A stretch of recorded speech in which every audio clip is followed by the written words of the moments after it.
আমার কাজ করতে হয়, উপায় থাকে না। যেখানে বন্যা হয় কাজ করতে হয়, উপায়।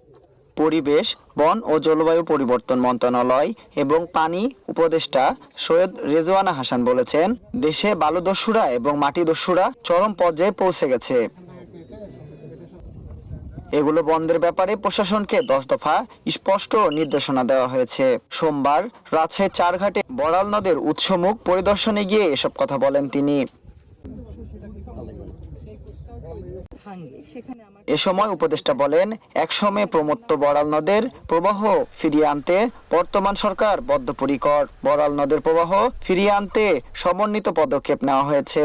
এজন্য ভরাট হয়ে যাওয়া নদের 18 কিলোমিটার পুনঃখনন করা হবে। নদীর মুখে সুইচ গেট অপসারণ করা হবে। তিনি আরো বলেন, পদ্মার পানির ন্যায্য হিস্যা বুঝে নিতেও সরকার কাজ করছে। যথাসময়ে ফারাক্কা চুক্তি নবায়ন করা হবে বলেও জানান তিনি। আমি আগেও সুইচ গেট উঠিয়ে দেওয়ার পক্ষে ছিলাম, এখনো পক্ষে।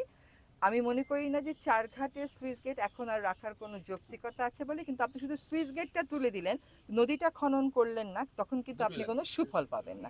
ফলে দুইটাকে একসাথে কম্বাইন করে আমরা কাজে হাত দেব।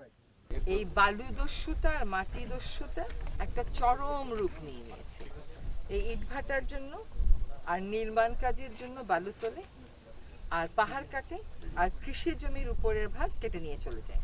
কৃষক রাতে ঘুমিয়ে পড়ে, সকালে উঠে দেখে তার জমির মাটি নেই। এইরকম ভয়ঙ্কর অবস্থায় আমরা চলে গেছি। এই ভয়ঙ্কর অনিয়মগুলো অনেক দিন জমা হয়েছে, এখন একদম চরম পর্যায়ে পৌঁছে গেছে। পদ্মা নদীর পানি ন্যায্য হিস্যা প্রসঙ্গে উপদেষ্টা বলেন, সরকার এ বিষয়ে আন্তরিকভাবে কাজ করছে। যথাসময়ে ফারাক্কা চুক্তি নবায়ন করা হবে।